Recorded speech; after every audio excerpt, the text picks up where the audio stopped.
안녕하십니까. 오늘부터 여러분과 함께 전환기 정의라는 주제를 강의할 강경모 미국 변호사입니다. 국제법과 전환기 정의를 바탕으로 북한 인권 문제를 공부하고 있고 UN 캄보디아 특별재판부 연구라는 책을 통해서 북한 캄보디아에서 진행 중인 크메르루즈 전범재판의 모델을 북한 인권 문제에 접목시키기 위해서 연구를 한 바 있습니다. 그리고 최근에는 UN 6.25 전쟁 민간인 납북 문제 처리를 위한 국제특별재판부 연구라는 책을 통해서 6.25 전쟁 중에 발생한 납북자 문제, 전시 납북자 문제에 관한 연구를 진행한 바 있습니다. 여러분, 전환기 정의라는 말을 들어보신 적 있으십니까? 아마 인권이라는 주제, 특히 북한 인권 문제에 관심을 가지고 계신 분들이라면 전환기 정의라는 단어에 대해서 한 번쯤 들어보신 적이 있으실 겁니다. 이 전환기 정의라는 주제는 앞으로 우리 대한민국이 북한과 통일을 함에 있어서 반드시 알아야 할, 그리고 반드시 거쳐야 할 내용에 대해서 공부할 수 있는 매우 중요한 내용입니다. 먼저 전환기 정의란 무엇인가? 그 개념에 대한 내용부터 시작하겠습니다. 전환기 정의란 무엇일까요? 전환기라는 것은 말 그대로 변화의 시기를 의미합니다. 특별히 여기서의 전환기란 정치적 변동기를 의미하는 것으로서 독재체제, 전체주의 체제, 공산주의 체제로부터 자유와 민주주의 체제로 변화하는 시기를 의미합니다. 즉 전환기란 억압적 체제가 붕괴되고 자유를 비롯한 보편적 인권이 보장되는 민주주의 체제로 전환되는 과정에서 이전의 억압적 체제에서 발생했던 대규모 인권 범죄 유산을 청산하는 과정을 의미합니다. 이러한 맥락에서 전환기 정의를 과도기 정의 혹은 이행기 정의라는 말로 표현하기도 합니다. 전환기 정의의 목표는 가해자의 처벌을 통한 응보적 정의의 실현과 피해자에 대한 배상, 추념을 통한 회복적 정의의 실현을 그 목표로 하고 있습니다.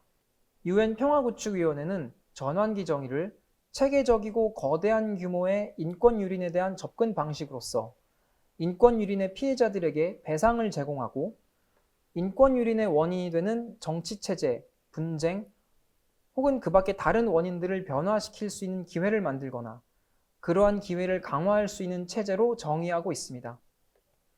쉽게 말하면 전환기 정의란 우리가 아는 말로 과거사 청산과 유사하다고 할 수 있습니다.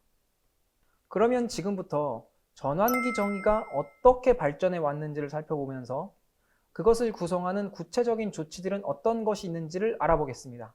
전환기 정의는 전체주의 체제나 공산주의 체제가 붕괴되고 민주주의 체제로 전환되는 과정에서 이전 체제 하에서 국가에 의해 자행된 대규모 인권 범죄를 처리하는 법적, 사회적 메커니즘이라고 할 수 있습니다. 이러한 전환기 정의의 개념은 1970년대 남미에서 권위주의 정부가 붕괴되고 민주주의 체제가 수립되면서 이전의 억압적 정부에서 발생했던 대규모 인권 범죄에 대한 가해자를 처벌하고 피해자에 대한 배상과 추념을 진행하는 과정에서 본격적으로 나타나기 시작했습니다. 그리고 1990년대 구소련 체제가 붕괴되고 동구권 국가의 민주화 과정, 특히 구동독의 공산 체제 하에서 발생했던 정치적 박해와 탄압에 대한 형사처벌 과정이 전환기 정의에 큰 영향을 끼쳤습니다. 또한 남아프리카 공화국의 악명 높았던 인종차별 정책인 아르파르테이트에 대한 진실화해위원회의 활동은 체제전환 이후에 진상규명위원회의 활동으로 주목받고 있습니다. 하지만 그렇다고 해서 그 이전에 전환기 정의에 관한 정책이나 활동이 전혀 없었던 것은 아닙니다. 전환기 정의 조치에 있어서 가장 핵심적인 기능을 하는 대규모 인권범죄 가해자에 대한 형사처벌은 제2차 세계대전이 끝난 이후 설치된 뉘른베르크 국제군사재판소로부터 그 기원을 찾을 수 있습니다. 뉘른베르크 전범재판소는 독일 나치 정권의 전쟁범죄 가해자들을 처벌하였습니다. 이 재판소의 설치는 전환기 정의의 개념이 정립되기 이전에 이루어졌지만 전쟁 중 대규모의 민간인 살상 행위와 각종 비인도적 행위에 대한 법적 책임을 개인에게 물었다는 점에서 큰 의미를 가집니다. 이외에도 1990년대 후반 코소보 전쟁 중 발칸반도에서 벌어진 대규모 인종 청소에 대한 처벌을 단행한 965 국제형사재판소와 아프리카 르완다 내전에서 벌어진 인종청소를 다룬 르완다 국제형사재판소의 모델은 대표적인 형사적 전환기 정의 조치입니다. 특히 2002년 설립된 최초의 상설 국제형사재판소인 ICC는 대량 학살, 반인도 범죄와 같은 대규모 인권 범죄의 가해자 처벌과 피해자에 대한 배상을 규정하여 전환기 정의의 개념을 구체화시킨 모델입니다. 결론적으로 본격적인 전환기 정의에 대한 개념은 1970년대로부터 시작했지만 인권 범죄의 가해자에 대한 처벌은 1940년대부터 이미 나타나기 시작했다고 볼 수 있습니다. 이렇게 보면 전환기 정의의 개념은 초창기에는 구체제에서 발생한 인권 범죄를 청산하는 과정을 통해서 국제인권규범의 발전에 기여했다고 볼 수도 있습니다. 또한 냉전 체제가 끝난 이후에는 국제적 무력 충돌이나 내전으로 인한 대규모 전쟁 범죄와 반인도 범죄에 대하여 그 가해자를 국제법을 근거로 하여 처벌하는 수단으로까지 그 개념적 확장이 이루어졌습니다. 그럼 전환기 정의의 구체적 조치에 대하여 알아보겠습니다. 이미 설명드린 것처럼 전환기 정의란 전체주의적 구체제에서 발생한 대규모 인권 범죄를 청산하는 과정입니다. 대규모 인권 범죄가 발생했을 때 이를 저지른 가해자가 있을 것이고 그 피해자가 있을 것입니다. 그러면 가해자를 처벌하는 절차가 있어야 하는데 이것이 형사처벌입니다. 전환기 정의의 중요한 목표가 되는 응보적 정의의 실현은 바로 이 형사적 처벌을 통해 얻을 수 있습니다. 즉, 가해자가 저지른 범죄에 대하여 그에 상응하는 처벌을 내림으로써 정의를 실현하는 것입니다. 그리고 그 피해자에 대하여 적절한 배상을 해야 하는 문제가 남습니다. 이것이 피해자에 대한 배상 조치입니다.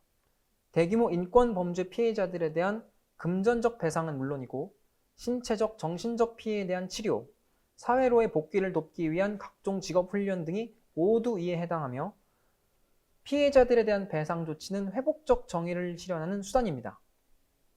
전환기 정의는 이것으로 끝나는 것이 아닙니다. 남아프리카 공화국의 사례처럼 진실화해위원회와 같은 진상규명 활동 역시 매우 중요한 전환기 정의적 조치입니다. 사건 발생 후 수십 년의 시간이 지난 후에 억압적 체제가 붕괴된 경우 가해자를 찾아서 형사처벌을 가하는 것이 현실적으로 불가능한 경우가 많습니다. 이런 경우 진상조사를 통해 사건의 실체를 확인하는 것이 매우 중요합니다. 뿐만 아니라 이러한 진상조사 결과를 바탕으로 피해자들의 명예를 회복하고 추모시설, 기념관의 건립, 공식 기록물의 발간, 개별 피해자의 법적 복권이나 명예회복 조치가 이루어지기도 하는데 이건 역시 회복적 정의를 이루는 수단이 됩니다. 또한 전환기 정의의 가장 핵심적인 목표 중 하나가 국가에 의한 대규모 인권 범죄가 재발하는 것을 예방하는 것입니다. 진상규명 활동은 국가가 자행한 인권 범죄를 공식적 사실로 확인하고 기록하여 유사한 인권 유린 행위를 예방하는 기능을 하기도 합니다. 이런 맥락에서 경찰, 정보기관, 군 조직의 개혁이나 공무원에 대한 재교육 역시 빼놓을 수 없는 전환기 정의의 중요한 기능입니다. 살펴본 바와 같이 전환기 정의는 형사처벌, 피해자 배상, 진상규명, 정부개혁 조치로 구성됩니다. 이런 각각의 전환기 정의 조치들은 왜 실행하는 것일까요? 설명해드린 것처럼 정의, 즉 응보적 정의와 회복적 정의를 이루기 위해서 전환기 정의 조치들을 실행하는 것입니다. 표면적으로 전환기 정의라는 것은 과거를 바라보는 활동입니다. 새로운 사회를 이루고 미래를 지향한다고 하기에는 지나치게 과거에 집착한다고 하는 비판이 있을 수 있습니다. 하지만 전환기 정의는 과거를 그냥 드러내는 것이 아니라 과거를 드러내고 잘못된 부분, 피해, 상처를 회복하는 과정입니다. 그런 효과를 제대로 만들어내기 위해서는 각각의 전환기 정의 조치들이 개별적으로 떨어진 것이 아니라 총체적이고 유기적으로 실행되어야 합니다. 유엔에서도 이러한 전환기 정의 활동들은 총체적이고 유기적으로 실행되어야 한다고 권고하고 있습니다. 특히 중요한 것은 전환기 정의 조치들은 반드시 법치주의를 비롯한 국제인권규범의 기초 위에서 실행되어야 한다는 점입니다. 이것은 아무리 잔혹한 인권 범죄의 가해자랄지라도 반드시 적법 절차의 원리와 죄형 법정주의의 원리가 보장되어야 하며 이러한 법적 정당성을 통해 과도한 복수나 보복의 악순환을 막아 민주적 질서를 유지할 수 있기 때문입니다. 지금까지 전환기 정의란 무엇인지, 어떤 역사적 맥락에서 발전했는지, 각각의 전환기 정의 조치들은 무엇이 있고 그 목적과 효과는 무엇인지를 알아보았습니다.